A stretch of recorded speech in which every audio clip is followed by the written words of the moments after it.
I'm Matt Hodgkin and I'm a graduate student at the University of Maine in food science. Together with Nate, we will show you how Jello works. Hi, my name's Nate Welch. I'm Matt's lab partner.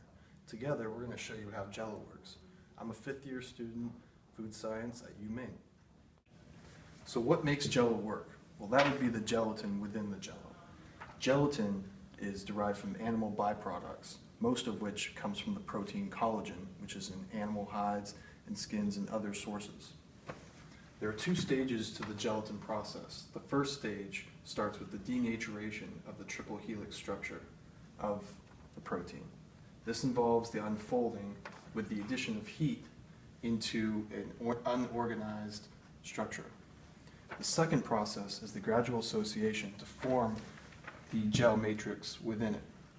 The blue dots here are the junction zones. Junction zones are protein-to-protein interactions with hydrogen and disulfide bonding to entrap water in the middle. So to sum up with the triple helical structure that we start out with, when you add heat, it becomes unorganized and all over the place. Then when it cools, you have these junction zones which form water pockets.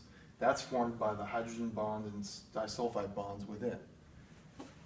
Heat also is allowed to make this process reversible because it denatures the bonds again and starts a perpetual cycle.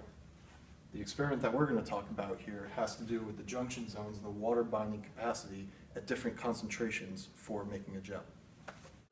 Hi guys! Well, let's get started on our experiment. In this experiment, we'll be making Jello.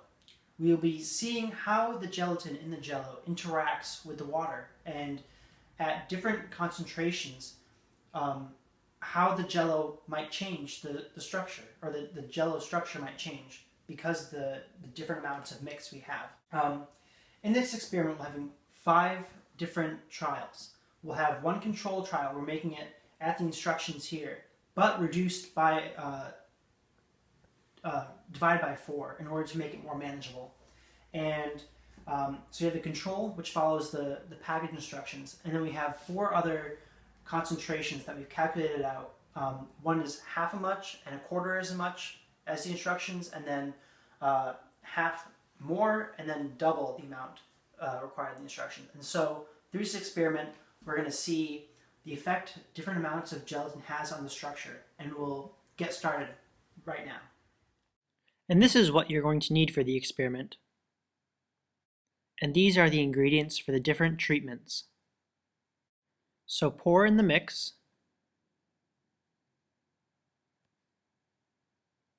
add the hot water, stir in, add the cold water and mix, and label and cover and refrigerate for 4 hours. Hello everybody.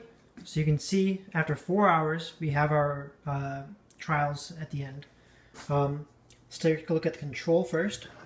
You see some jiggly. Take a look at number 3. Jiggly, but much harder. And this one doesn't move very much. Here we go to the lower concentrations, much more fluid.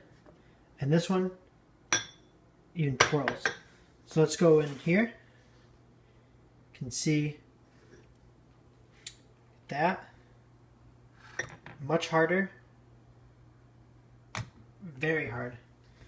Here we have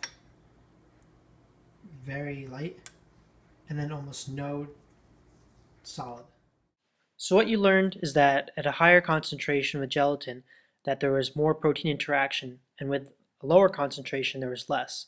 And now you know that Jello works because of these protein interactions. Thank you for watching.